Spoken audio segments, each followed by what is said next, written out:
Muy buenos días, qué bendición recibirlos esta mañana. Bienvenidos a esta nueva sede que tenemos en el sur en el día de hoy. Estamos exactamente en Unicentro, en el Salón Paso Ancho. Dios ha permitido esta bendición de poder llegar acá y Dios, te lo digo, vamos donde tú quieras. Si tu presencia está allí, allí estaremos, Señor. Somos tus siervos. Gracias, Padre Celestial, por esta mañana tan preciosa, por podernos reunir en el sur de la ciudad de Cali, porque tú estás ensanchando nuestros límites, Padre Celestial. Un saludo a todos allá en casa, a las personas que se encuentran en este momento en zonas rurales del país y a los que están en otras latitudes también. Muchas bendiciones. El entrar o el venir a veces se nos hace paisaje. Digo porque a veces decimos, el domingo voy a ir a la iglesia. Y ese es un acto de fe. Cuando salimos en la mañana, decimos a nuestra esposa, nos vemos en la noche. Ese es un acto de fe. Dice en Hebreos 11:1, es pues la fe la certeza de lo que se espera, la convicción de lo que no se ve. Casi todo el tiempo estamos actuando y moviéndonos por fe. Pero no basta solamente con tener fe en muchas cosas, porque podemos tener fe en lograr un propósito, una meta, qué sé yo, pero estamos hablando de la fe en Dios. No basta solamente creer que hay un Dios, hay que experimentar la misericordia, los milagros, su presencia, lo que hace Dios en nuestras vidas durante todo el tiempo.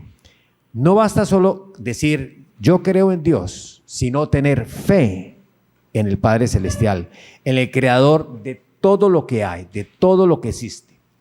Dice en Hebreos 11:6, pero sin fe es imposible agradar a Dios, porque es necesario que el que se acerque a Dios crea que le hay y que es galardonador de los que le buscan. Entonces, Dios, te damos gracias esta mañana porque la fe es un regalo tuyo, Padre Celestial. Es una bendición cuando te buscamos, tú creas en nosotros esa fe de buscarte, esa fe de experimentar tu presencia, esa fe de experimentar que tú eres un Dios vivo, real. Amén. Y ese es un Dios también imparable, porque es un Dios de ayer, hoy y mañana. Bienvenidos.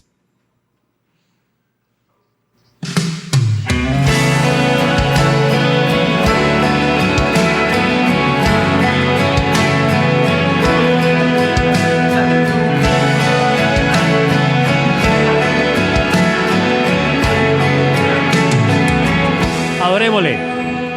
Eres alabado, eres exaltado, tu nombre levantamos, aleluya, aleluya.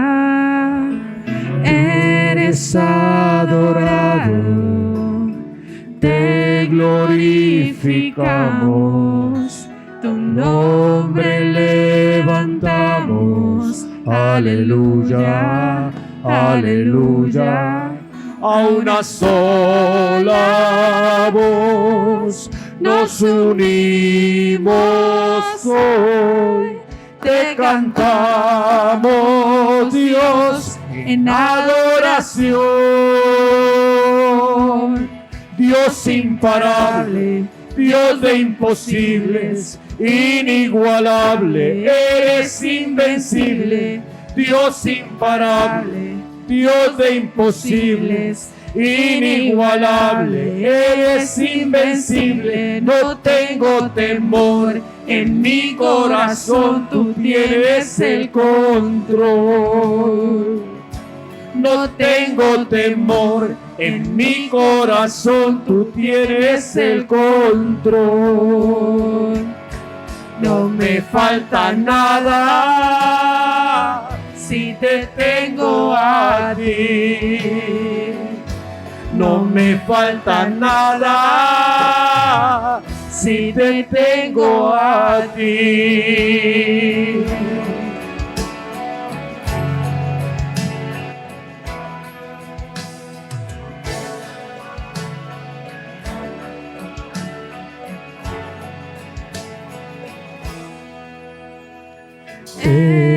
eres alabado, eres exaltado, tu nombre levantamos.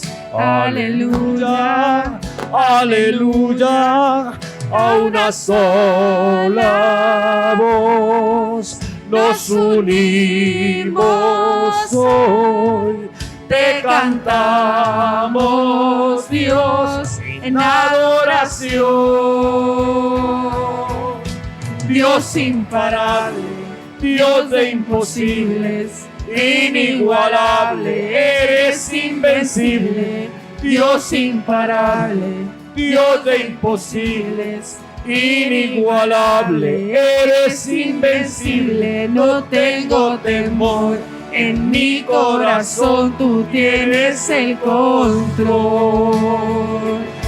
No tengo temor, en mi corazón tú tienes el control. No me falta nada si te tengo a ti. No me falta nada si te tengo a ti.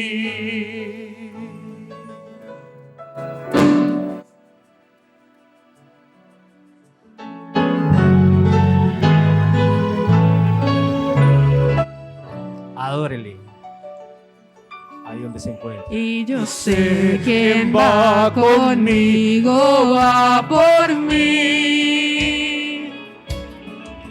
Y quien a mis enemigos hace huir.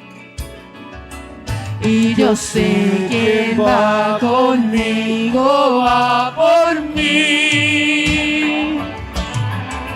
Y quien a mis enemigos hace huir. Dios imparable, Dios de imposibles, inigualable, eres invencible. Dios imparable, Dios de imposibles, inigualable, eres invencible. No tengo temor, en mi corazón tú tienes el control. No tengo temor, en mi corazón tú tienes el control.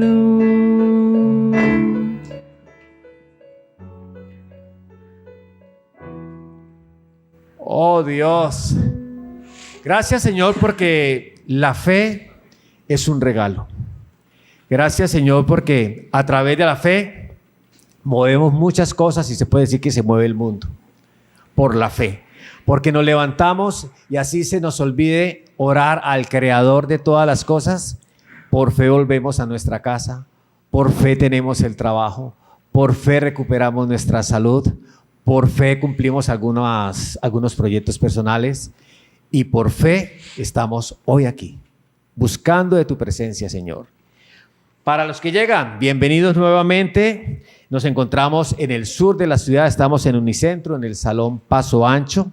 Dios nos ha permitido esta bendición, acercarnos un poco más, facilitar la presencialidad en el sur de la ciudad para toda nuestra iglesia. Dice en Hebreos 11:1, es pues la fe la certeza de lo que se espera, la convicción de lo que no se ve. ¿Cuántas veces hemos obrado nosotros en fe inconscientemente?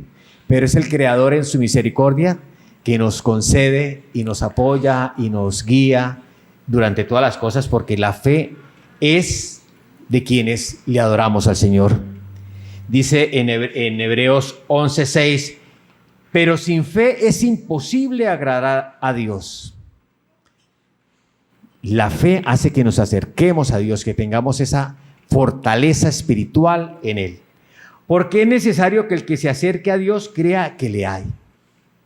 No basta solamente con decir Dios existe, sino que debemos también experimentar, y yo sé que todos, cada uno de nosotros, y ustedes allá en casa y los que nos escuchan fuera del país, han experimentado ese amor de Dios siempre. Porque es necesario que el que se acerca a Dios crea que le hay y que es galardonador de los que le buscan. Dios siempre tiene en nosotros ese regalo, esa fe, esa certeza de que Él nos va a conceder en su tiempo lo que necesitamos. Bendito Jesús, su Hijo precioso. Vamos a adorarle a Jesús.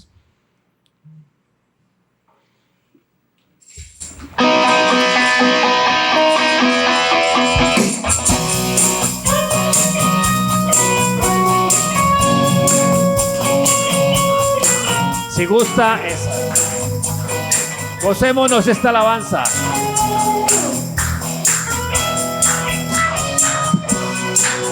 Por ti es mi clamor y sin ningún temor en ti puedo confiar.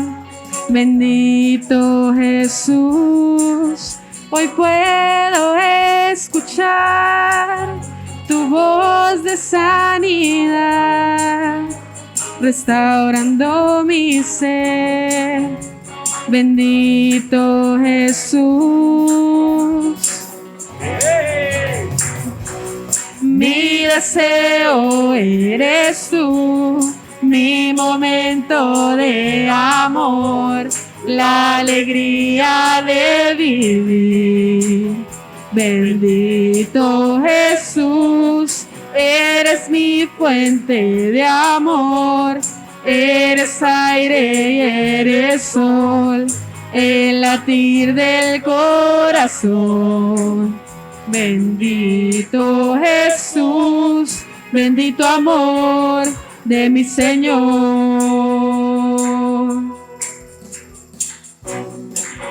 Tu gracia y favor conmigo puedo ver, llenando hoy mi ser. Bendito Jesús, y hoy mi voluntad se rinde a tu verdad, tu amor y tu bondad. Bendito Jesús, mi deseo eres tú, mi momento de amor, la alegría de vivir. Bendito Jesús, eres mi fuente de amor, eres aire y eres sol, el latir del corazón. Bendito Jesús, bendito amor de mi Señor. Bendito amor de mi Señor.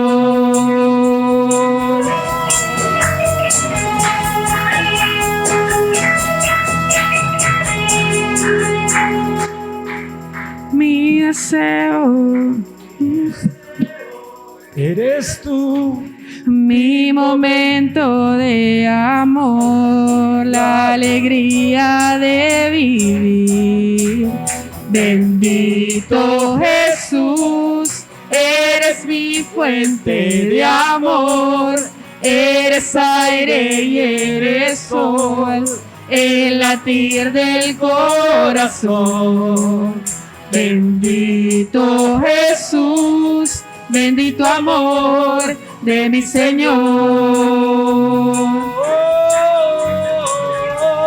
Bendito amor de mi Señor. aleluya, gloria a Dios. Oh, qué momento tan alegre. Dios, ¿escuchaste a todos estos ángeles cantando? Oh, qué alegría, la verdad. Bueno, hoy es un día muy especial para nosotros en el equipo de alabanza.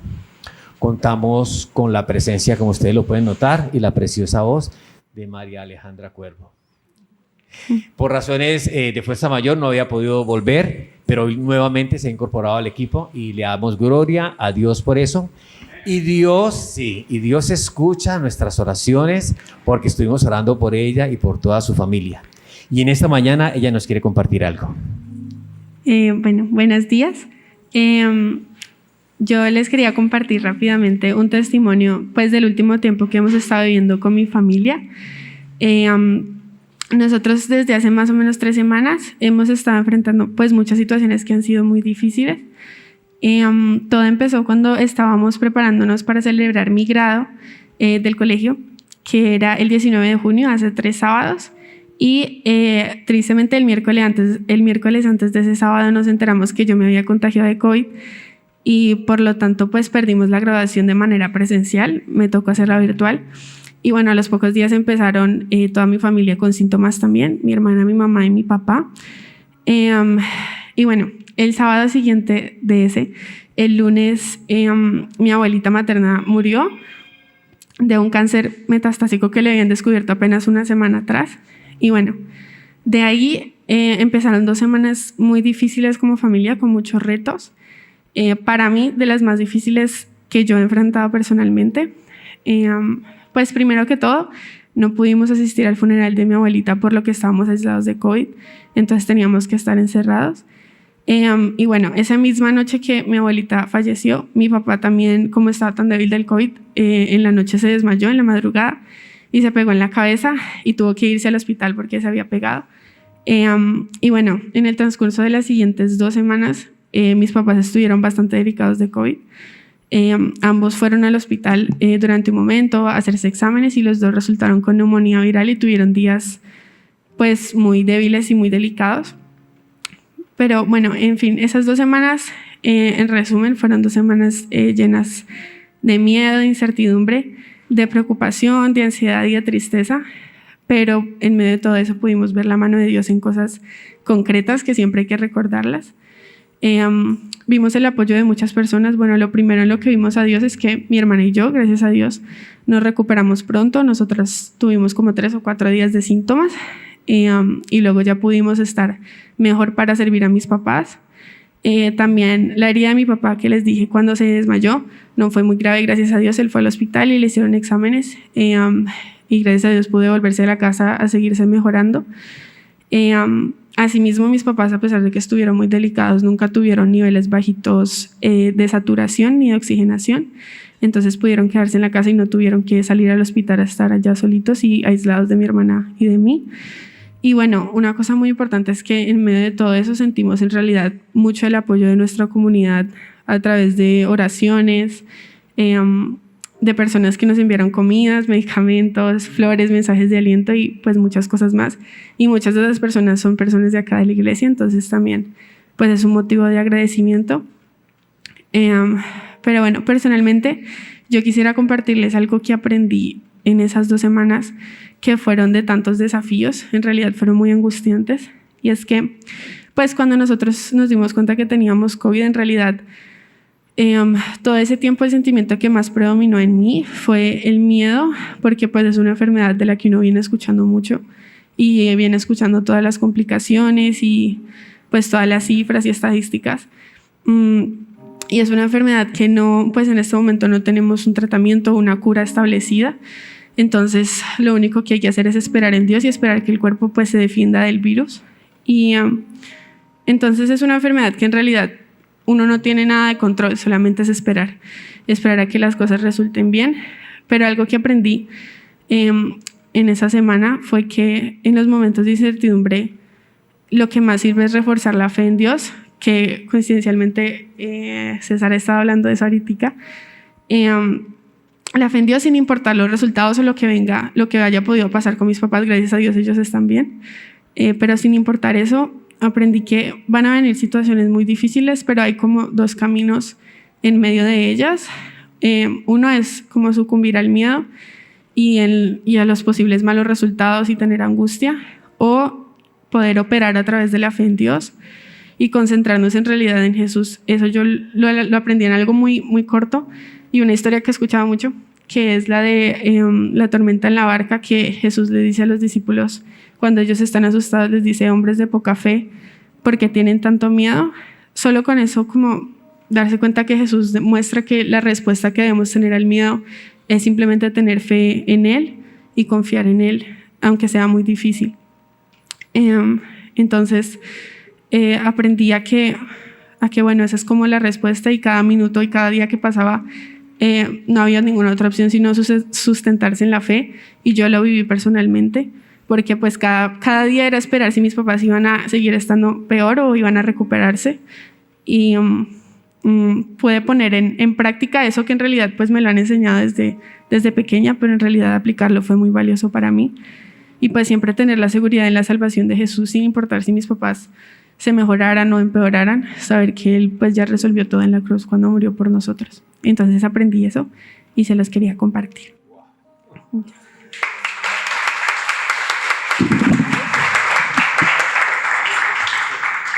Definitivamente, Jesucristo basta, todo lo llena. Alabémosle.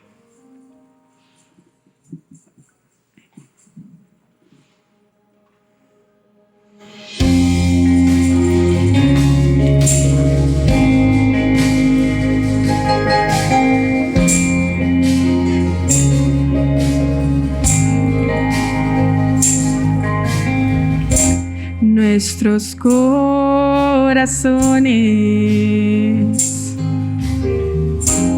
insaciables son hasta que conocen a su Salvador.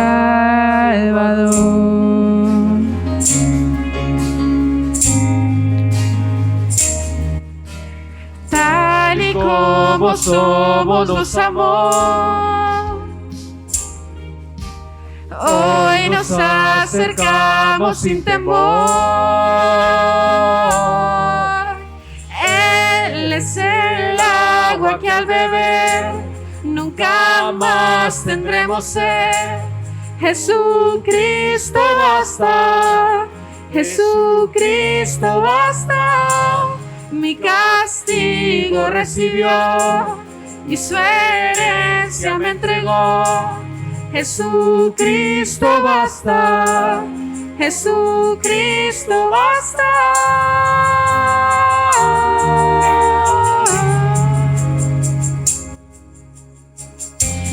Fuimos alcanzados por su gran amor. Con brazos abiertos nos recibe hoy.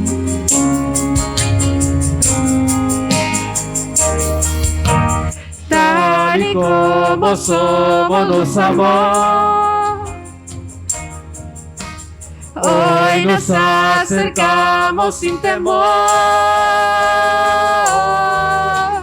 Él es el agua que al beber nunca más tendremos sed. Jesucristo basta, Jesucristo basta. Mi castigo recibió y su herencia me entregó. Jesucristo basta, Jesucristo basta. Jesucristo basta.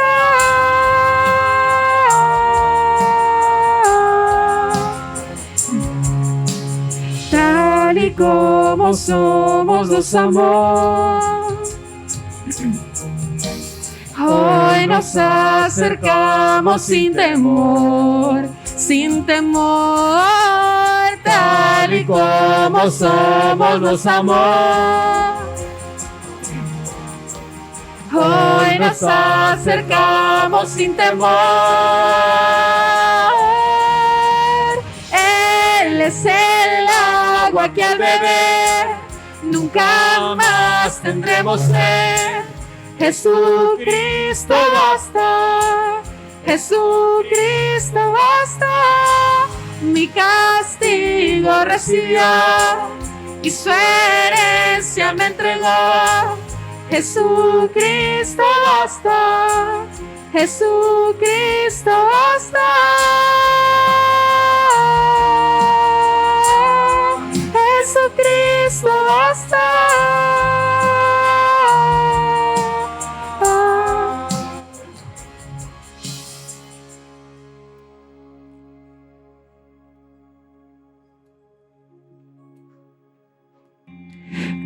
ahora hay un futuro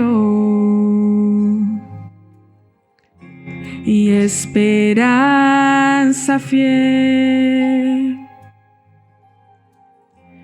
En su amor confiamos, hay descanso en él. Gloria a Dios.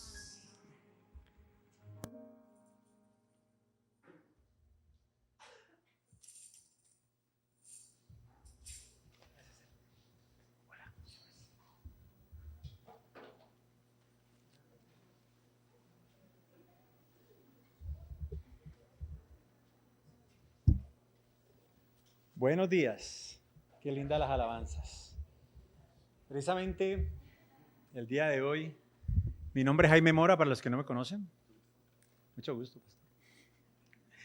Qué lindas las alabanzas que nos dan la esperanza de que hay algo más allá de lo que nosotros tenemos en nuestras fuerzas y que en el poder de la oración se ve la gloria del Señor. Ver aquí a la familia de María Isabel y Carlos Esteban y sus hijas, que hemos orado fuertemente por la enfermedad y por lo que han estado pasando, nos da esa luz de que el Señor nos escucha.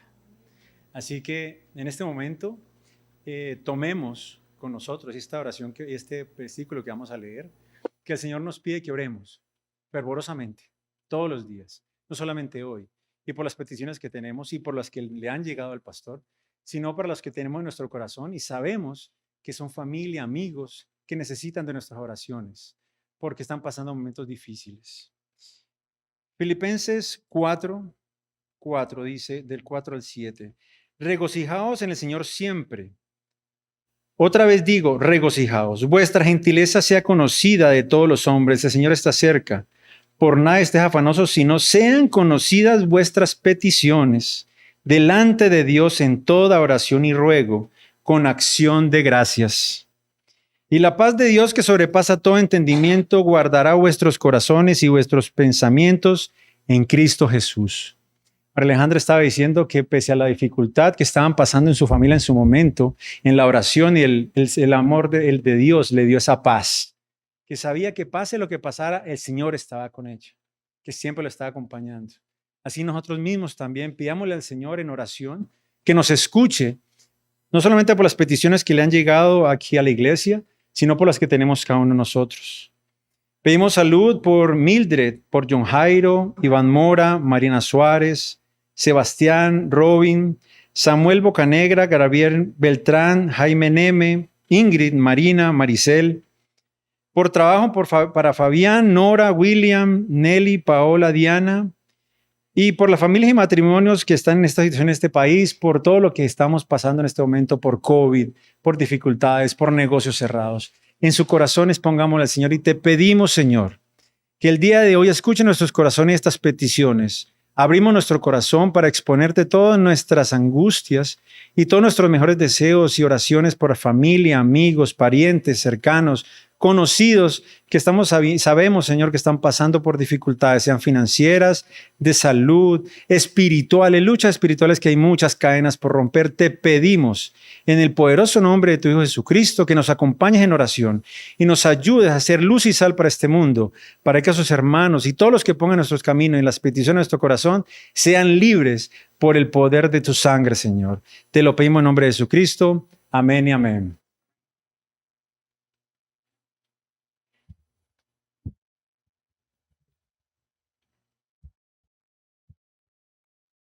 En condiciones normales este era el momento de pararnos y darnos el abracito, pero ni modo, no podemos hacerlo. Entonces ahí virtual nos damos el saludito. La verdad que es un momento muy especial de encontrarnos, como decían, con Carlos Esteban y María Isabel y las chicas, pero también con otros. Había otros que no los veíamos ya, pero más de un año. Y conocer a otros también. Qué bueno que nos conocíamos por el Zoom, con Marcela, con Martica. Bueno, qué bueno vernos otra vez juntos y poder gozarnos en la presencia del Señor. Yo quiero dar dos anuncios. Ya Cristian nos va a mostrar otros anuncios que ustedes conocen, pero queremos recordarlos, pero solamente dos quiero decirles. Dentro de 8 días vamos a estar en Centenario, para que los que están ahí conectados sepan que allá estaremos común y corriente en Centenario, y espero, yo les confirmaría, que dentro de 15 estemos otra vez acá. Entonces, porque el sitio, la verdad, el Señor nos lo dio y creo que está bien, ¿no? Es muy chévere, la verdad. Es la provisión del Señor que nos cuida, que nos muestra hacia dónde tenemos que ir. Entonces, seguramente en 15 días vamos a estar aquí. Y el otro anuncio es que les he animado es un curso, yo lo digo de consejería, pero es más como cómo tener herramientas para ayudar a otros. Nosotros hemos aprendido que el Señor nos ha dado la oportunidad de conocerle, que el Señor nos ha transformado, ha tocado nuestra vida, pero también hay muchísima gente a nuestro alrededor que necesita ayuda. Queremos dar unas herramientas. Es un curso que lo ponemos consejería cristiana, pero es cómo acompañar a otros en sus momentos difíciles. ¿Cómo hacer nosotros? ¿Cómo poderlos ayudar? Entonces, a los que se animen a participar de ese curso, me escriben por el WhatsApp y les mandamos el link para el miércoles a las 7:15. Vamos a comenzar este miércoles 7:15. Estamos calculando que son 2 meses más o menos. Los miércoles es 7:15 porque la oración la tenemos siempre de 6 a 7, 15 minutos de un intervalo, y a las 7:15 comenzamos ese curso. Trataremos de estar como hasta las 9, quizás un poquito menos, porque seguramente surgirán inquietudes y preguntas, pero queremos que estén ahí. Recuerden que les he dicho, es un curso abierto, pero sí queremos que se inscriban, entonces vamos a mandar una inscripción a los que estén interesados. Seguramente usted dirá, bueno, yo quiero invitar a alguien que quizás no va a la comunidad, no importa. Lo que sí pedimos es que sea alguien que tenga algo de conocimiento bíblico. No es alguien que no conozca nada, porque la idea es que no es que le vamos a solucionar el problema a la persona, porque alguien dirá, esta persona necesita consejo, invitémosla a ese curso. No, ahí no vamos a hacer eso. Seguramente podremos ayudarle en su problema, pero no vamos a darle la solución ahí. Entonces, que tenga alguna estructura bíblica, por lo menos que tenga algo de conocimiento para que pueda participar de este curso de consejería. Entonces, el próximo miércoles a las 7:15 de la noche vamos a comenzar este curso. Entonces, muy bien, quiero que veamos algo que ustedes ya conocen, pero queremos refrescar la mente de cada uno.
Como que queríamos seguir alabando al Señor, ¿no? Antes alabábamos un poquitico más, ahora como es virtual y lo hacemos más cortico, pero bueno, hay chance, usted lo puede repetir y se lo vamos a enviar entonces también. Muy bien.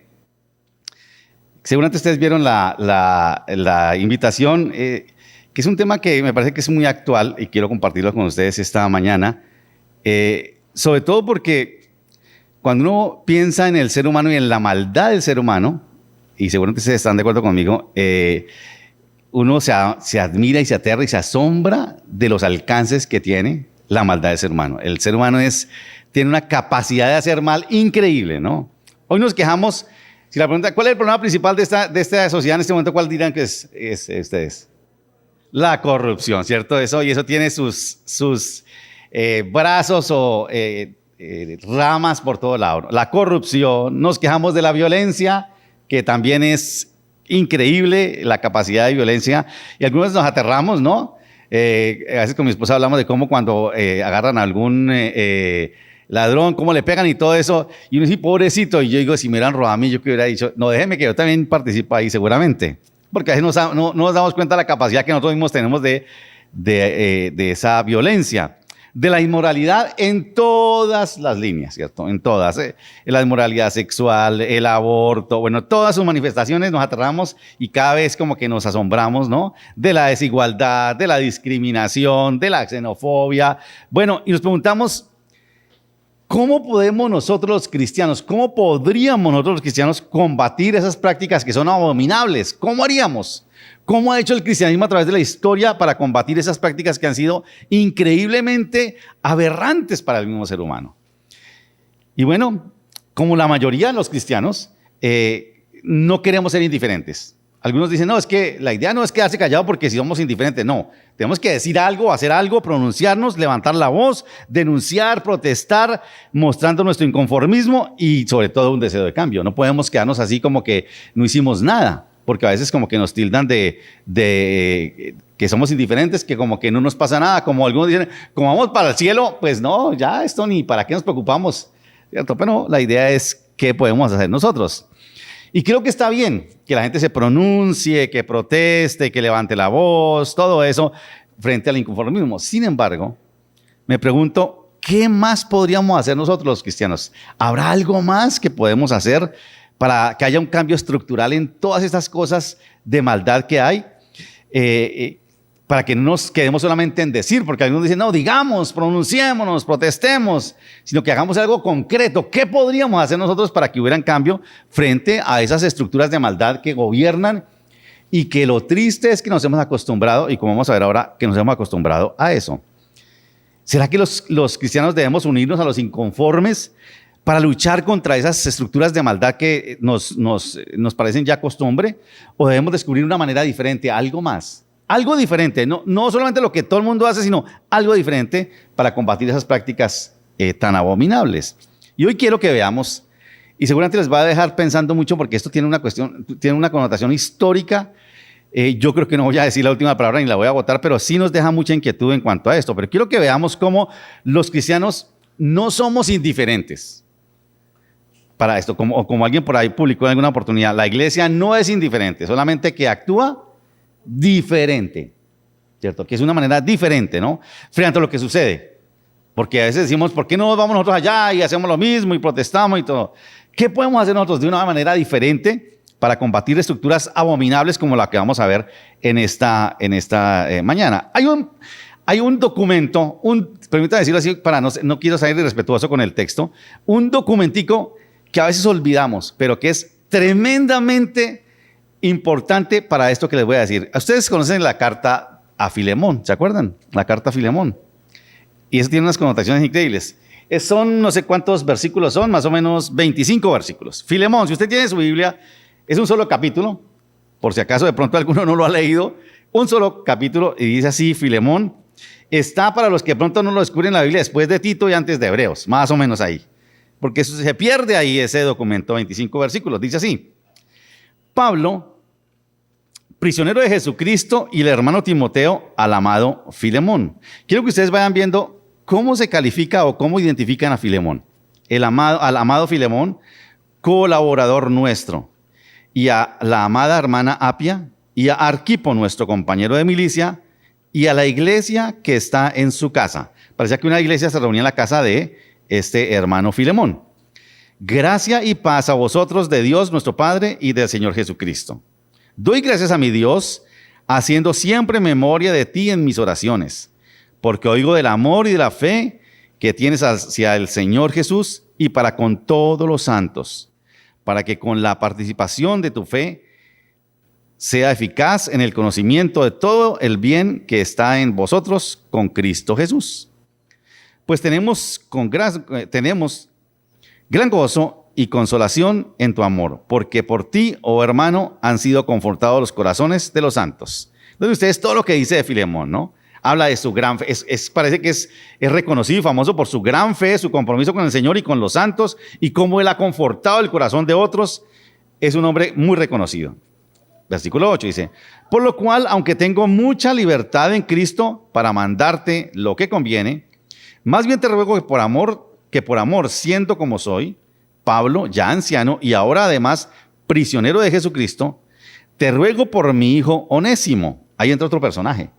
El primero es Filemón. Ahí mencionaba a la hermana Apia y a Arquipo, pero el otro principal es uno que se llama Onésimo, a quien engendré en mis prisiones, le dice. El cual en otro tiempo te fue útil, pero ahora a ti y a mí nos es útil. El cual vuelvo a enviarte, tú pues recíbele como a mí mismo, le dice Pablo a Filemón. Recíbelo como si fuera yo. Pablo le dice, tú me amas, tú estás comprometido conmigo, y más adelante le dice, además tú me tienes una deuda espiritual. Ahí te envío a Onésimo, haz de cuenta que el que llega ya soy yo. Y ese es Onésimo. Yo quisiera retenerle conmigo, para que en lugar tuyo me sirviese en mis prisiones por el evangelio. Pero nada quise hacer sin tu consentimiento, para que tu favor no fuese como de necesidad, sino voluntario. Porque quizás para esto se apartó de ti por algún tiempo, para que le recibieses para siempre. Y noten este versículo 16, porque aquí descubrimos algo muy importante. Dice, hablando de Onésimo, le dice, para que le recibieses para siempre, no ya como esclavo, sino como más que esclavo, como hermano amado, mayormente para mí, pero cuanto más para ti, tanto en la carne como en el Señor. Así que, si me tienes por compañero, recíbele como a mí mismo. Y si en algo te dañó o te debe, ponlo a mi cuenta. Yo, Pablo, lo escribo de mi mano, yo lo pagaré. Por no decirte que aún tú mismo te me debes también. Sí, hermano, tenga yo algún provecho de ti en el Señor, conforta mi corazón en el Señor. Este versículo de 21 también me llamó muchísimo la atención y me gustó mucho. Te escribo confiando en tu obediencia, sabiendo que harás aún más de lo que te digo. Imagínense eso. Yo te digo esto, pero yo sé, te conozco, Filemón, que tú vas a hacer más allá de lo que yo te digo. Prepárame también alojamiento, porque espero que por vuestras oraciones os seré concedido. Te saluda Epafras, mi compañero de prisiones por Cristo Jesús, Marcos, Aristarco, Demas y Lucas, mis colaboradores. La gracia de nuestro Señor Jesucristo sea con vosotros, con vuestro espíritu. Amén. Oremos. Señor, gracias por tu palabra. Nuevamente te agradecemos por este lugar, por este día, por la bendición de vernos acá. Igual los que están allí, Señor, conectados, bendícenos a todos, Señor, con tu espíritu y háblanos en este momento, que tu palabra se ilumine para nosotros. Te pedimos, Señor, en el nombre de Jesús. Amén. Algunos de ustedes conocen la historia de Filemón y de Pablo y de Onésimo, ¿no? Les decía que hoy nosotros nos aterramos de unas prácticas increíbles, ¿no? La corrupción, la violencia, la impunidad, la desigualdad, la inmoralidad. Pero yo creo, es un concepto muy personal, que todas esas prácticas yo creo que no tienen comparación con esta. Yo creo que lo peor de lo peor que ha hecho el ser humano, lo más abominable ha sido la esclavitud. Porque eso encierra mucho: desigualdad, discriminación, inmoralidad. Creo que la esclavitud era el reflejo, o sigue siendo, porque algunos la practican hoy en día todavía tristemente, pero me parece que una de las prácticas, si no la más aberrante que ha hecho la humanidad a través de la historia, es la esclavitud del hombre por el hombre. Una práctica abominable ante la cual se cree que el cristianismo fue indiferente. Usted lee en el Nuevo Testamento, bueno, en el Antiguo Testamento, de paso, los pueblos, Israel mismo practicaba la esclavitud, porque pueblo que dominaban lo esclavizaban, igual como pasó con ellos. Eso era una práctica muy normal. Pero en el Nuevo Testamento, en la era cristiana, no se lee nada que vaya en contra de la esclavitud. Y por eso dicen, no, el cristianismo no fue indiferente, no dijo nada en contra de eso. Y vamos a ver algo muy interesante a partir de esta carta. Una práctica abominable que existió durante siglos, y aún algunos practican eso en la trata de blancas. Se dice que la gente está esclavizada por allá en Asia, para que solamente trabajan por la comida y que los esclavizan horas de trabajo para que produzcan. Bueno, eso seguramente está ocurriendo, ¿no? Pero lo que descubriremos fue que los cristianos, a partir de lo que dice Pablo aquí, la combatieron de manera diferente. No fueron indiferentes, como se dice, sino que la combatieron de forma diferente. Empecemos por esto. Veamos primero cómo esta práctica, como otras prácticas, se institucionalizan, se vuelven pan de cada día, y como que nos acostumbramos. Y eso pasó con esto de la esclavitud.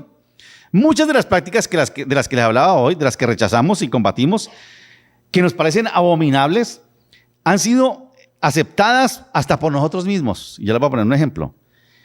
Se vuelven parte de nuestro modus vivendi. Nos convivimos con eso, las aceptamos y como que cuando de pronto nos afectan ahí como que sí reaccionamos, ¿no? Llegan a ser institucionalizadas, como que las aceptamos y listo, no hay problema, ¿no? Y participamos de ello. Por ejemplo, una cosa muy sencilla. La corrupción. Todos nos aterramos de eso. El problema no es la corrupción. Pero ha sido aceptada por todos nosotros también. Porque decimos a los que son corruptos y lo volvemos a elegir. Pero no solamente por eso, ¿no? No sé cuántos de ustedes, por ejemplo, le han dado propina a un empleado público cuando les agiliza un trámite. ¿Ustedes le han hecho eso? Y dice, pero eso está mal. Digamos que no está mal. El problema es que cuando usted por primera vez le da una propina, un incentivo a ese empleado público para que de pronto su trámite lo ponga encima de otros para que surja más rápido, y uno dirá, bueno, ¿eso es pecado? Pues pregúntele al Señor, yo no le puedo decir si es pecado o no. El problema es que ese empleado público se va a acostumbrar que al próximo que venga, ¿qué va a hacer? Va a esperar que esa persona también le incentive, ¿cierto? Y peor aún, va a llegar un momento donde él va a decir, no, es que finalmente yo tengo que hacerlo por derecha. Y se acostumbra a eso. Y entonces ya es cuando viene todo lo demás, entonces inflamos los presupuestos, sobrecostos y todo eso. ¿De dónde nació eso? De haberle dicho a alguien, usted tiene un salario, pero necesito que me dé una ayudita, un empujoncito, entonces tome esto. Eso es corrupción. Y nosotros nos acostumbramos a eso. Claro, algunos dirán, pero entonces las propinas son malas. No son malas. El problema es cuando la gente empieza a entender que yo hago las cosas mejor si me dan algo. Y ahí me estoy corrompiendo. ¿Sí notan ustedes cómo fácilmente nosotros vamos institucionalizando ciertas prácticas? Eso es así. Así somos. ¿Quién no lo ha hecho, no? A veces cuando lo para el policía y le dice, ¿y cómo vamos ahí, no? Y ya viene todo el CBJ y bueno, ya todo se desconoce todo el asunto, ¿no? Porque eso sucede, y eso sucede con todo, con la inmoralidad, con la impunidad, con la injusticia, con el libertinaje sexual, con todo, sucede igual, lo vamos aceptando. Leyes como las del aborto, que para nosotros eso es abominable, y ya para la gente eso es costumbre, ¿cierto? La gente dice que no sé cuántos muertos hay ya van por COVID, como 4 millones en el mundo, ¿cierto? Pero creo que el año pasado nomás murieron no sé cuántos millones por aborto, como 500 millones. Eso fue una cosa monstruosa que nosotros decimos, ¿cuántos llevamos aquí por COVID? No, eso es nada comparado con los que... ¿Y quién dice nada? No, nosotros nos acostumbramos a eso. Eso es parte de la institucionalidad que hacemos con prácticas de las que somos, quizás no participemos, pero por lo menos conocemos. Igual sucedió con esta práctica abominable de la esclavitud en el mundo antiguo. Y noten estos detallitos tan interesantes, estos datos muy importantes para entender lo que sucede. Un alto porcentaje de la población de aquel tiempo, del primer siglo, estaba formada por esclavos. Se dice que en el Imperio Romano había 60 millones de esclavos. Imagínense ustedes, en aquel tiempo. Ellos constituían la fuerza de trabajo y no solo incluía sirvientes domésticos. Los esclavos también eran los médicos. Los médicos, Marcelita dice. Claro que algunos médicos dicen, pero todavía seguimos siendo esclavos, seguro que sí, ¿no? Los médicos, los maestros, maestros aquí, ellos también eran parte de los esclavos. Los administradores, todos ellos eran esclavos. Aquí creo que estaba leyendo en Colosenses, porque esta carta tienen que leerla con Colosenses porque Pablo estaba en Roma preso, pero escribe a Filemón que está en la iglesia de Colosas y están muy coordinadas las dos. Parece que las dos cartas fueron llevadas por Timoteo y por Onésimo a Colosas y esta carta de Filemón era personalmente para él. Pero en Colosenses dice, te saluda el médico amado Lucas. Y dice, pero estaba rodeado de gente, galenos, un esclavo. Lucas era un esclavo también. Ahora, ¿esclavo de Pablo? No. Era esclavo de alguien, pero era un médico que se ha convertido. Los esclavos podían comprarse o venderse libremente. Podían darse como parte de una deuda también, ¿cierto? Los prisioneros de guerra, como les digo, eran parte de la esclavitud, se transformaban en esclavos inmediatamente cuando eran oprimidos. La institución de la esclavitud era parte de la economía de aquel tiempo. Eso era aceptado porque era normal. Por eso uno piensa cuando lee esto y cuando habla de esclavos y cuando por allá en Efesios le dice Pablo, a los amos les mando esto, a los esclavos les digo esto. Uno dice, ¿cómo así que los esclavos? ¿Por qué no lo combate? Más bien les da recomendaciones, Pablo. Porque hay un asuntico muy sencillo. Para ellos eso no era un problema. Para nosotros eso es terrible. Para esa cultura no era un problema, como vamos a ver más adelante, ¿no? También se podían heredar los esclavos de padres a hijos. Era parte de la vida económica de aquel tiempo y aceptado por la mayoría de las personas porque era la estructura laboral. Claro, y eso es muy importante que lo tengamos en mente porque, por lo que vamos a ver más adelante. La esclavitud para la sociedad antigua, como digo, no era un problema. Nadie la cuestionaba. Ni siquiera los filósofos griegos, con toda su elocuencia en sus escritos, nunca la rechazaron. Para nosotros hoy en día, pensar en la esclavitud es difícil entender cómo fue posible que la posesión de un ser humano por otro ser humano fuera aceptada, sin ningún problema. De hecho, recuerden, Filemón es un hombre cristiano y un buen cristiano. Yo no sé si, como algunos de nosotros, quizás de lo que se dice de Filemón, era un cristiano y tenía esclavos. Y uno dice, un momento, por favor, ¿y esa clase de cristianos? Eso es lo que vamos a aprender a través de este pasaje. También es difícil creer que los esclavos hayan sido considerados como más que cosas que como personas. Eran cosas. Miren esto, Aristóteles dijo, dentro de todo lo que la gente admira a Aristóteles, en la grandeza de sus escritos y de su pensamiento, él no podía concebir cómo podía haber una relación entre amo y esclavo. Y él dijo esto muy sencillo: un esclavo es una herramienta viva, dijo Aristóteles. Un esclavo es una herramienta viva, como el martillo, como el serrucho, como el destornillador, como la hoz, como el asadón. Un esclavo es una herramienta viva, así como una herramienta es un esclavo inanimado. Eso dijo este personaje que todo el mundo admira, ¿cierto? Filósofo muy reconocido. Los esclavos no tenían derechos frente a la legislación, ningún derecho. Legalmente eran solo bienes muebles sin derechos, a quienes los amos podían fácilmente tratar como querían, porque es mi propiedad y yo puedo hacer con eso lo que se me dé la gana. El Estado dejaba el problema del castigo o de la disciplina al amo. Si usted tiene que castigar a su esclavo, es su propiedad, haga lo que quiera. Si a usted no le gustó ese móvil y lo quiere desarmar, hágalo. Igual con el esclavo, porque ese esclavo es igual que este asiento. Nada más tranquilo, nadie lo juzgaba, así era, ¿no? El patriarca, el jefe de casa del hogar, podía castigar físicamente al esclavo, podía confinarlo cuando había motivos, incluso podía decretar la pena de muerte y la justicia no le decía nada porque eso es su propiedad. Sencillamente, como dicen hoy con los perritos o como lo dormían, ¿no? Claro que no decían que lo dormían, simplemente le dejaban, no le hacían vivir más, ¿no? Claro, que los amos eran conscientes de que un esclavo era una inversión, una alta inversión económica, y tampoco era pues que iban a matar esclavos todo el tiempo por deporte, porque era una pérdida. Si yo mato a este esclavo, necesito comprar otro. Entonces hay que cuidarlo y de pronto tendrá que, si me hizo mal, yo pues le castigo. Y volvemos entonces a esto, ¿no? Ahora, los cuidaban a los esclavos como se cuidaban a los animales o a los muebles, igual. Y aquí entramos al punto interesante, porque la relación que se encuentra entre este Onésimo, un esclavo, y Filemón es de un amo con un esclavo que dice la tradición que parece ser que se escapó de donde estaba en Colosas, en aquel tiempo. Parece que le hizo daño, lo robó, algo le hizo a Filemón. Y en su vida, Onésimo se encuentra en la cárcel con Pablo. Y cuando conoce a Pablo, conoce al Señor y se convierte al Señor, al cristianismo. Y eso cambia muchísimo la historia, como vamos a ver ahora, ¿no?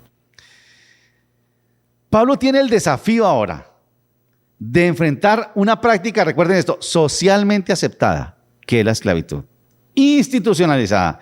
Es decir, que todo el mundo decía, no hay problema. Si este hombre Onésimo hizo mal, huyó, ¿qué merece? La ley dice, castíguelo, envíeselo a su dueño, que si él quiere castigarlo o eliminarlo, está bien, está en su derecho, ¿no? Pablo conoce la ley que le otorga al amo a castigar al esclavo, al que ha sido prófugo, y como este Onésimo. Y este Onésimo, si le hizo mal a su amo, tiene que pagar como la ley lo dice, como establece la ley, ¿no? Aún así, la misma ley lo determina.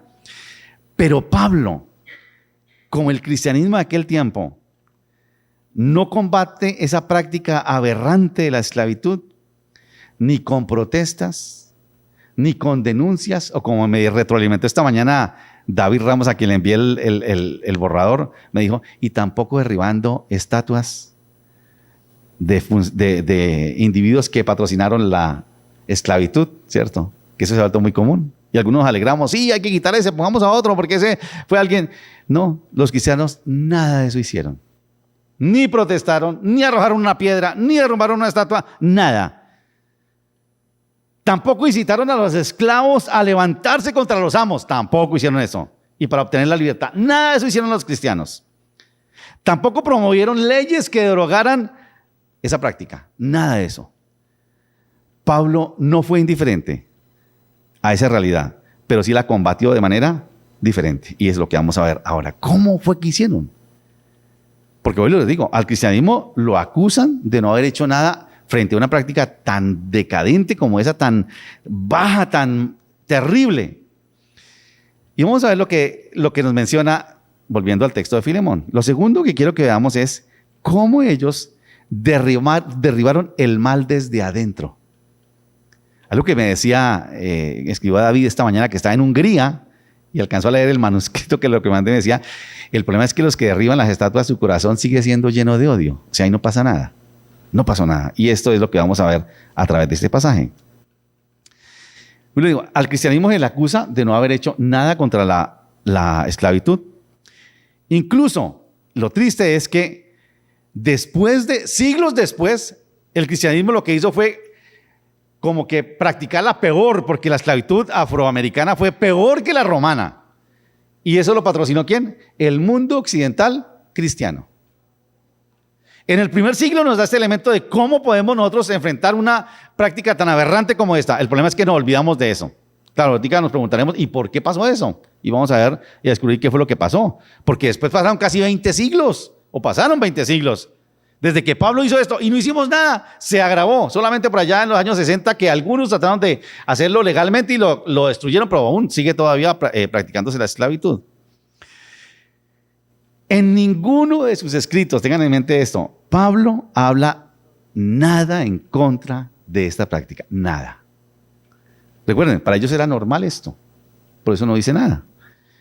De hecho, se considera que si se hubiera abolido la esclavitud de tajo en aquel tiempo, hubiera sido un problema económico y social terrible, porque hubiera provocado un problema en algunas ciudades hubiera provocado un problema de hambre, de pobreza y miseria, porque los esclavos eran más que los libres. Uno dirá, no, quitemos la esclavitud, listo, ya son libres. Todos esos esclavos que se mantenían de los amos irían a engrosar a la sociedad de hambre, de miseria y de pobreza. Hubiera sido terrible, porque algunos dirían, no, hagámoslo hoy así. No, hubiera sido terrible eso, ¿no?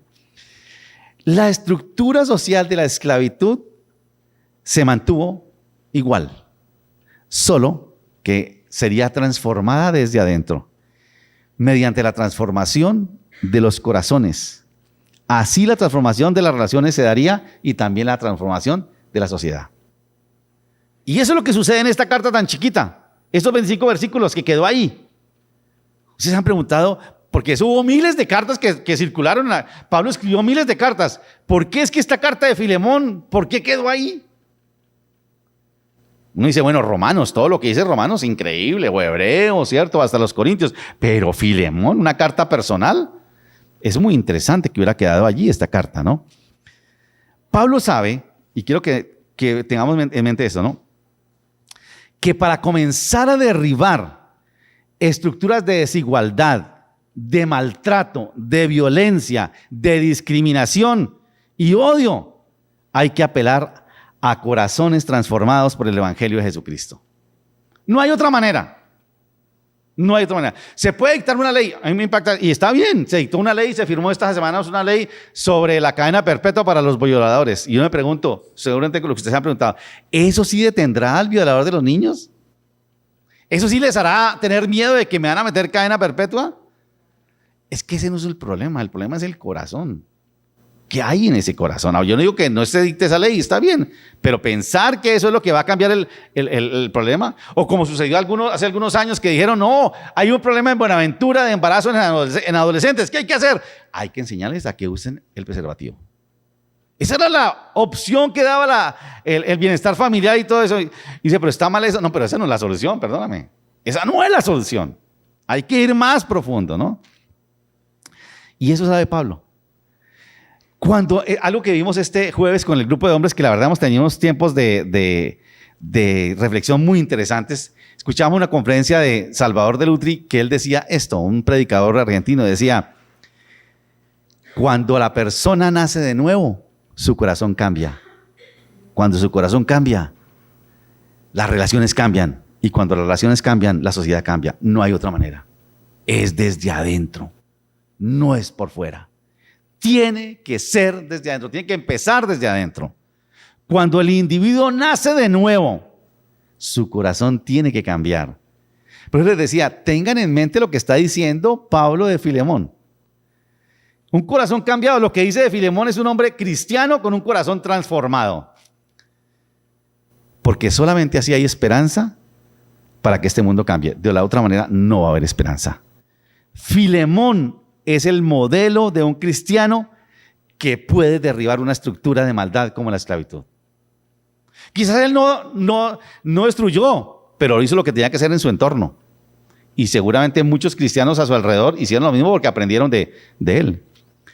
Filemón, dice, es un amado hermano, reconocido por su amor y por su fe, y que tiene hacia el Señor Jesús y hacia los santos, dice, hacia los demás. Es un hombre que consuela, que conforta los corazones de otros, un hombre obediente. Y esto que nos decía el versículo 21 me impactó, dice, es un hombre de quien Pablo espera que no haga lo que se le dice. Dice, yo sé que tú eres un hombre que hará más de lo que yo te digo. Increíble. Que cuando el Señor nos diga a nosotros, tú tienes que hacer esto, y el Señor nos diga, yo sé que tú vas a hacer, yo te digo que hagas esto, pero sé que tú vas a hacer más de lo que yo te digo. Qué desafío, ¿no? Más de lo que el Señor te dice, hazlo tú. Un cristiano como Filemón está llamado a derribar o a romper estructuras sociales, perdonando al esclavo porque tenía que recibir a Onésimo que le hizo daño y se le escapó, perdonándolo, que si le hizo daño y le robó, perdonándole la deuda o poniéndosela a la cuenta de Pablo, que eso era casi, como dirían, échenlo en el valle de Josafat porque Pablo finalmente no se la va a pagar, no porque no quiera, sino porque también usted le sale de deber a Pablo, Filemón.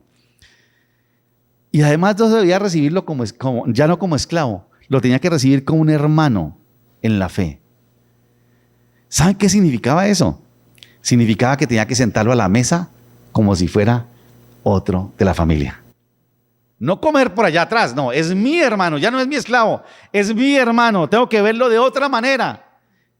Tengo que verlo de otra manera. Para Filemón hacer esto era increíblemente complicado, o para alguien de esa época, porque seguramente recibiría la censura de sus coterráneos, ¿no?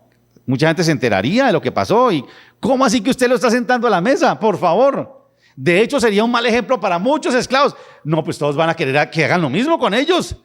Se van a sublevar o a rebelar. Esto es un problema terrible. Significaba todo eso. Hasta el mismo rechazo de las autoridades lo denunciarían. Mira, este hombre está violando la norma que dice castíguelo. No, lo recibe como si nada. Es más, lo exalta. Lo que lo pide Pablo a Filemón pudo haber provocado malestar en mucha gente alrededor, que esperaban que seguramente lo hiciera así para que le tuviera escarmiento y los otros esclavos supieran que no hay que volver a hacer, ¿no? Recibir a Onésimo, como les digo, era sentarlo a la mesa como si fuera el mismo Pablo, un hermano más. Y esto me parece que también es muy importante, porque Pablo lo dice, Onésimo es un hombre nacido de nuevo, que no va a tomar ventaja de esto. Son corazones que han nacido de nuevo y que van a una relación diferente a la que todo el mundo estaba acostumbrado. Como les digo, Pablo no habla nada contra la esclavitud, pero sí él fue el que le dijo allá en Efesios 6 a los amos. ¿Se acuerdan ustedes que Efesios 5 y 6 dice que habla son los códigos de ética familiar? Dice, los esposos deben hacer esto, las esposas esto, los padres esto, los hijos esto. Y después dice, los esclavos tienen que hacer esto, servir a su amo como al Señor. Y dice, y los amos, ustedes tienen que saber que ellos también tienen derechos. ¿Cómo? Que los esclavos tienen derechos, ¿quién dijo eso? Lo dice el Señor, porque el Señor de ellos es el mismo Señor de ustedes. Porque en aquel tiempo los esclavos no tenían derechos. Y Pablo está diciendo, los esclavos tienen derechos. No dijo nada contra la esclavitud, pero sí dijo, pero ellos también tienen derecho, porque ellos también son hijos del mismo Dios de los amos, ¿cierto? Eso dijo él también. Igual también dijo en Gálatas, en el capítulo 3, o en Colosenses capítulo 3, dijo que ya no hay diferencia, ni judío, ni griego, ni hombre, ni mujer, ni esclavo, ni libre. Son iguales delante de Cristo, dijo, todos son uno, dijo Pablo. Si notan ustedes, él no tuvo que tumbar ninguna estatua, ni hacer ninguna protesta. Nada hizo, porque para Pablo, como para nosotros, esas estructuras de maldad se combaten desde adentro, no desde afuera. Ahora, yo quizás de pronto a veces he censurado a algunos que escriben cosas y protestan y todo eso, y que la violencia, y que los vándalos, y que pobrecito, que lo está matando. Está bien, pronúnciese, pero no se deje desviar del asunto. Eso no se cambia así, eso se cambia desde adentro. De otra manera, no va a haber cambio, no lo hay. Frente a la esclavitud, Pablo habló de varios principios. Habló del principio de la hermandad. Ya no es tu esclavo, es tu hermano. Habló del principio del perdón. Te dejó algo, te hizo daño, te debe algo, perdónalo, le dice. Restáuralo, recíbelo. Pero es un rebelde, puede incitar a los otros. Es tu hermano, recíbelo. De los derechos recíprocos, dijo Pablo, de los amos como los esclavos, decía ahora, ¿no? Los deberes del amo se transformaban en los derechos del esclavo. Pero de la misma manera, los deberes del esclavo se convertían en los derechos del amo. Ese es recíproco. Eso en la ley no existía. Eso no cabía en la mente de aquel tiempo. Habló de la igualdad delante de Dios, Pablo. Delante de Dios no hay acepción de personas. Todos son iguales. Un mensaje que unía al amo como al esclavo. ¿Recuerdan lo que les dije de Aristóteles? Aristóteles dijo, no puede haber, no hay una forma de unir al amo con el esclavo. No lo hay, porque es una herramienta viva. Pablo dijo, sí, son uno en el Señor, ellos dos.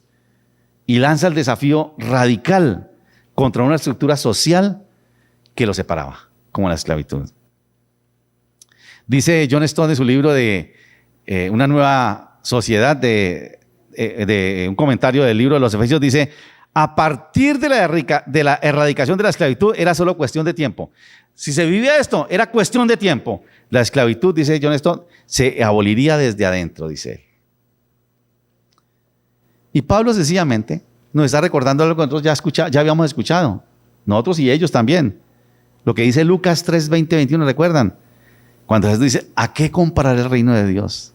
Dice, el reino de Dios es semejante a una pequeña porción de levadura que una mujer tomó y mezcló con una gran cantidad de harina hasta que empezó a impregnar toda la masa.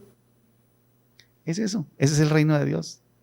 El reino de Dios no es de grandes movimientos que rompe estructuras de maldad. El reino de Dios sencillamente es cuando cada uno de nosotros pone esa pequeña levadura hasta que toda la masa queda impregnada.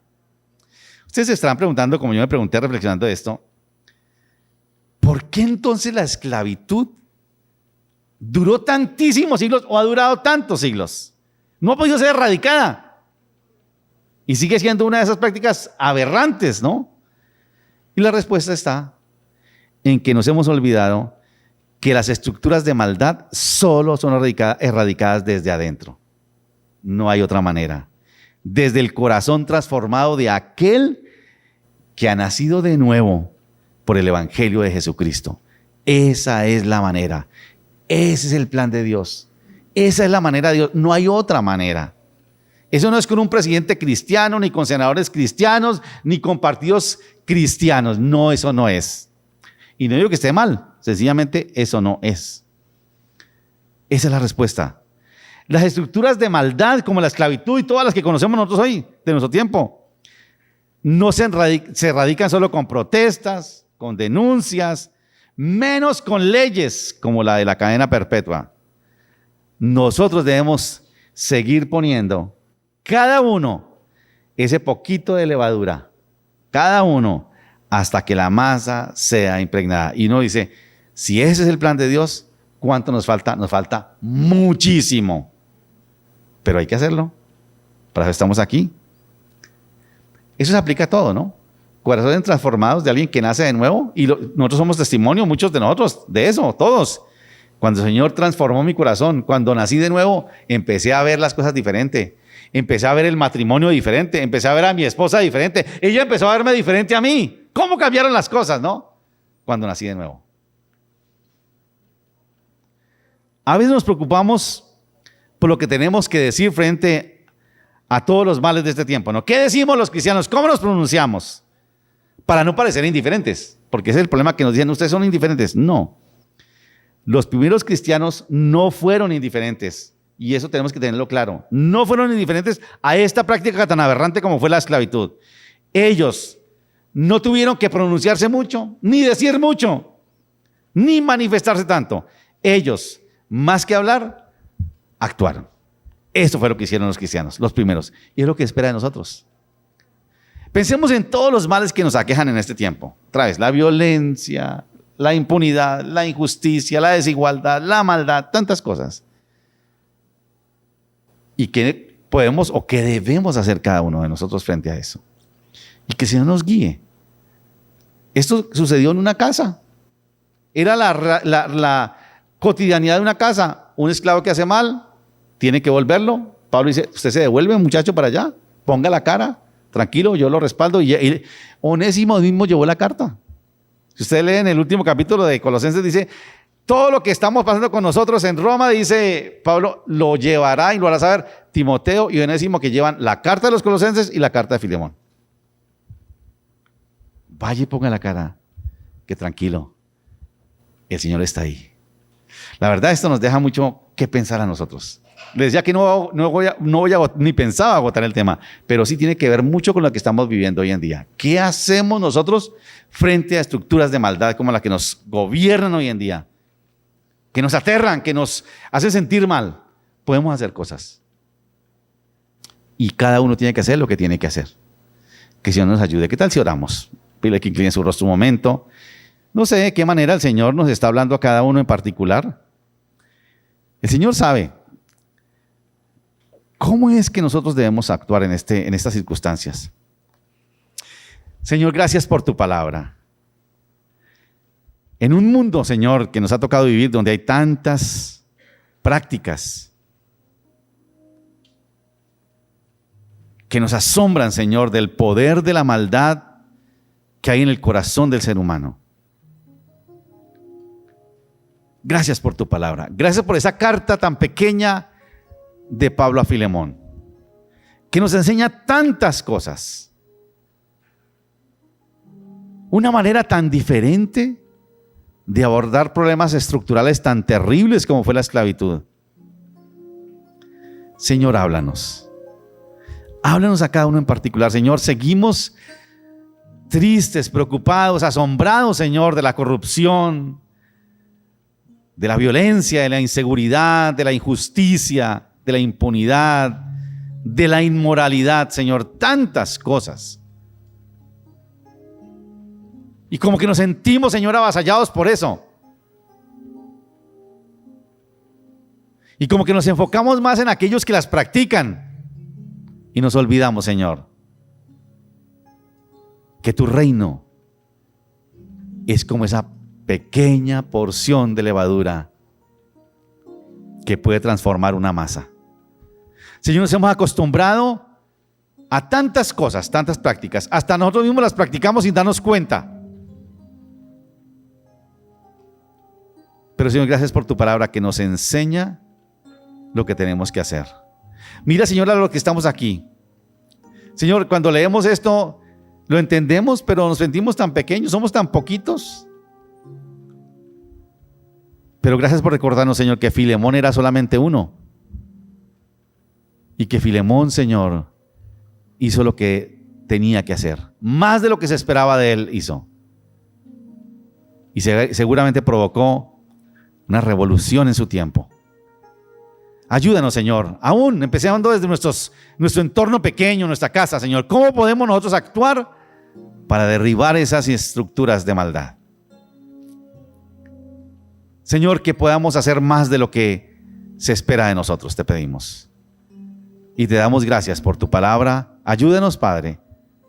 Aún, Señor, para cosas tan pequeñas, empezar a vernos diferentes, como Pablo vio a Onésimo, como Filemón vio a Onésimo, como Onésimo vio a su amo.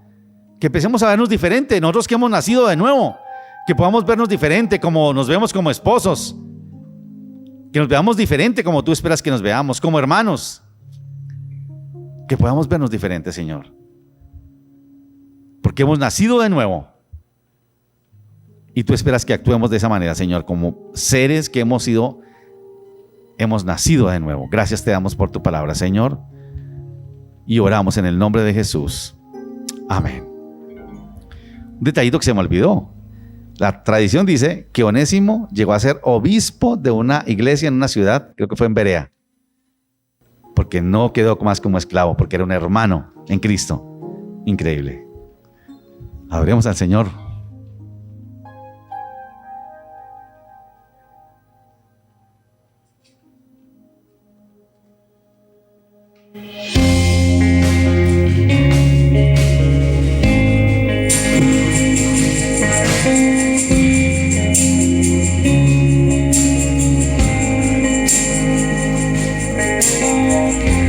Nuestros corazones insaciables son hasta que conocen a su Salvador.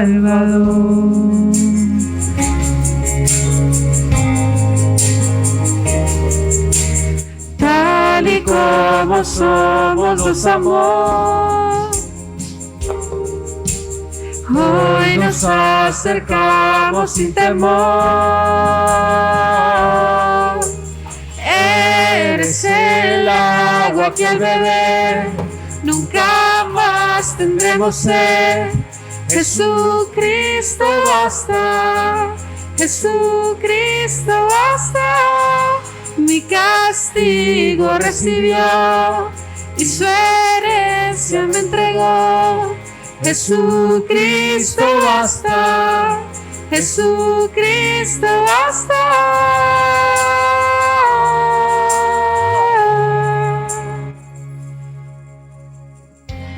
Fuimos alcanzados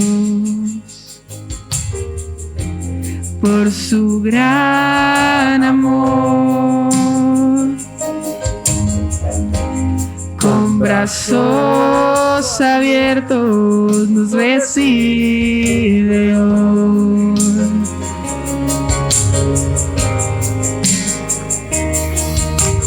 Tal y como somos los amó, hoy nos acercamos sin temor. Él es el agua que al beber nunca más tendremos sed. Jesucristo basta, Jesucristo basta. Mi castigo recibió y su herencia me entregó. Jesucristo basta, Jesucristo basta.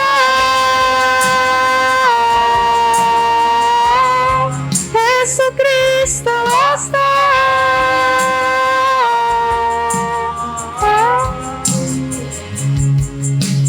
Tal y como somos nos amó, hoy nos acercamos sin temor, sin temor. Tal y como somos nos amó, hoy nos acercamos sin temor. Él es el agua que al beber nunca más tendremos sed. Jesucristo basta, Jesucristo basta. Mi castigo lo recibió y su herencia me entregó. Jesucristo basta, Jesucristo basta. Jesucristo basta.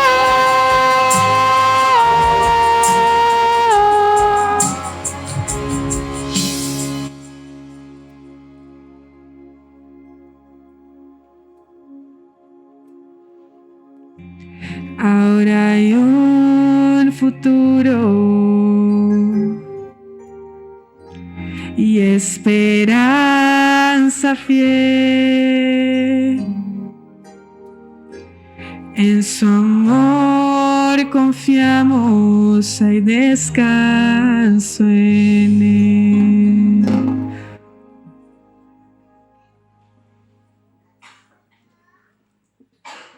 Bueno, nos vemos el próximo domingo en Centenario y en 15 días estamos acá. Hay cafecito allí. Si quieren, si alguno trajo ofrenda, ya está la canastica atrás. Bueno, no les digo que se den el abracito, pero por lo menos que no se vayan todavía sin por lo menos saludarse unos a otros. Dios les bendiga. Qué lindo sonó la alabanza hoy. Espectacular. Muy chévere.